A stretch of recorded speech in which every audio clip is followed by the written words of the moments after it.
मुख्यमंत्री डॉक्टर मोहन यादव ने देश की सेना के शौर्य और पराक्रम को नमन किया। उन्होंने कहा कि देश की सेना ने आतंकवादियों को जवाब देने में कोई कसर नहीं छोड़ी। साथ ही सीएम ने कहा कि देश की सेना ने आधुनिक सुविधाओं के तहत पाकिस्तान को जवाब दिया, जो सराहनीय है। सरकार ने प्रदेश की सुरक्षा के लिए सारे प्रबंध किए। उन्होंने कहा कि दुश्मन ने जो हिमाकत की उसका जवाब देने में देश कोई कसर नहीं छोड़ेगा।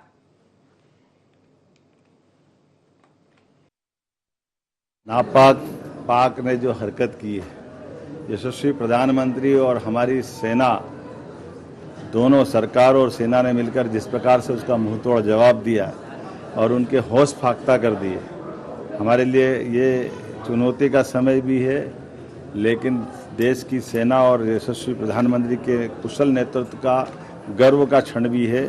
बीते 11 साल में जिस प्रकार से सभी विभागों को लेकर के माननीय प्रधानमंत्री जी ने देश और दुनिया में अलग पहचान बनाई, लेकिन उतने ही समान रूप से देश के ऊपर कभी ऐसा दुश्मन कोई हमला कर दे तो देश उससे निपटने में आधुनिक टेक्नोलॉजी के माध्यम से कैसे सफल हो, इसका उदाहरण हमने सबने देखा है। मैं माननीय मोदी जी को धन्यवाद देना चाहूँगा, माननीय रक्षा मंत्री, माननीय गृह मंत्री, और इसीलिए हमने अपने प्रदेश के स्तर पर भी इस वर्तमान हालात में भारत सरकार के निर्देश के आधार पर आज सुबह ही मैंने मीटिंग बुला ली है और हम अपने प्रदेश के भी नागरिकों को ये आने वाले किसी प्रकार की चुनौती में अपनी सारी व्यवस्थाओं को करने में हम सम्मत हों और खास करके यशस्वी प्रधानमंत्री के नेतृत्व में पूरा देश एकजुटता के साथ दिखाई दे, इसके सारे प्रबंध हमने किए हैं। और मैं मान के चलता हूं कि दुश्मन ने अगर हिम्मत की है तो उसको इसकी कीमत चुकाना पड़ेगी। लगातार मार खा रहा है, लेकिन दुश्मन इतना ढीठ है कि उसको असर ही नहीं होता।